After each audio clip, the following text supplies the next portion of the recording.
Welcome to Roos, to be more precise, Dents Garth in Roos. We're in the end of May 2026, and 109 summers ago, Edith Tolkien's wife, is believed to have danced and sang for him in the cow parsley near Roos, and we think this is the spot at Dents Garth. And you're seeing the cow parsley at its best. If we leave it till June, when he was here, this year, the way things are going, the cow parsley will probably all have gone. So there were no nightingales here. There could have been in 1917. The nightingale was seen and nested and bred over the Humber, but it's now retreated and is hardly found in Lincolnshire anymore. There's blackcap singing in the background, which one of its country names is the northern nightingale. But one of the most noticeable features, which I'm sure you've heard, is the cawing of rooks. But they weren't suitable for the romantic tale of Beren and Luthien. About a mile north of Dents Garth in Roos is Thirtle Bridge, which is the camp where Tolkien was stationed for several weeks when he was recuperating from trench fever contracted at the Somme. And between the two turbines you might be able to see a white building, and that's Mona House, which was the officers' mess of the Thirtle Bridge Camp.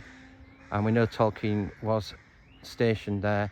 He shared a cubicle with Huxtable, and there is a photograph of that. So I've walked the short distance to All Saints Church, Roos, and in this enclosed area there is a monument to the Sykes family. Well, it's the stairs down to the crypt. I just want you to have a look at this escutcheon here.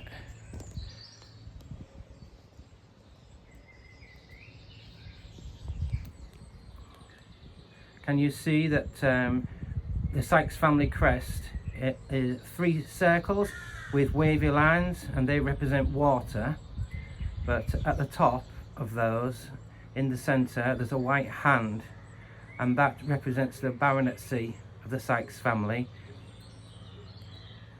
And Tolkien would later devise an emblem for Beren which included a severed hand. So there is a possibility that this is where he got the inspiration for that. From whichever angle you look at the church in Roos, you are hit by the spectacle of the cow parsley, or the hemlocks as Tolkien referred to. The scent, which is supposed to be of dead mice, isn't quite as nice as the ethereal looking flower heads. Another more tenuous connection with Tolkien is this gravestone, which is right on the perimeter of the path.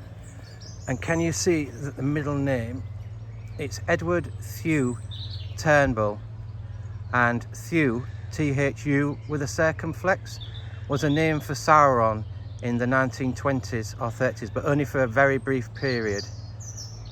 Tolkien's eye would probably be directed to this gravestone because it's constructed of trees.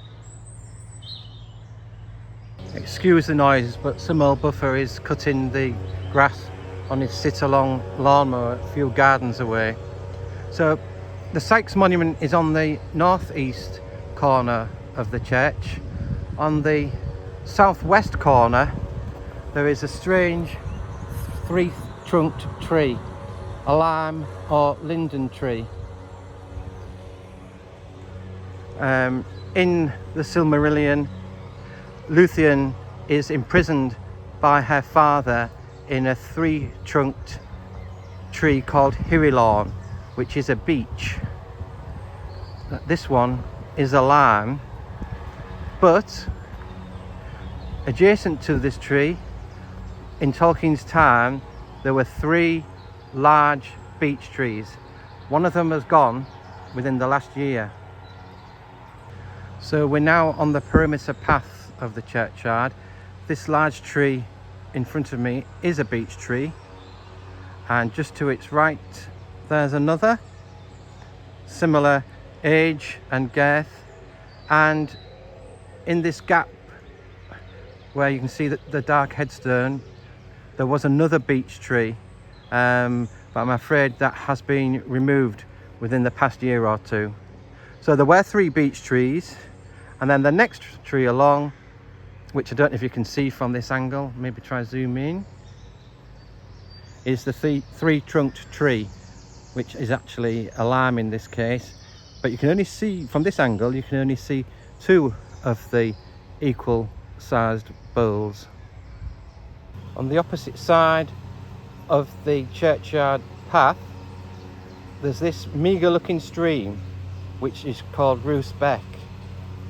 It looks fairly innocent now, but in 2007, after hours of torrential rain, this overran its banks and flooded the village.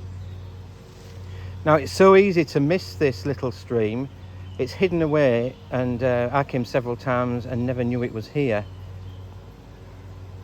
John Garth has pointed out that Esgaldwyn means veiled or hidden river, so maybe Tolkien did get the idea from this very meagre but very hard to find beck.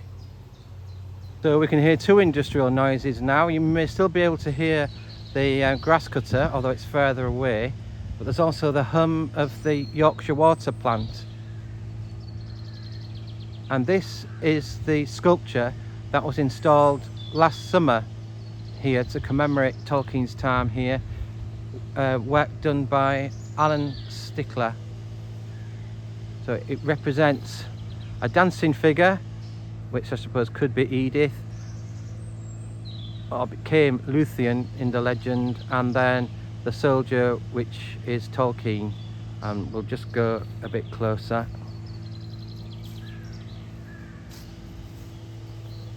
It's a bright sunny day here, and 2 Tolkien Society smiles have had a meeting here today, and Lake Evendim and the East Farthing smile. Just get a bit closer. There is a transcription on the piece of wood with Luthien.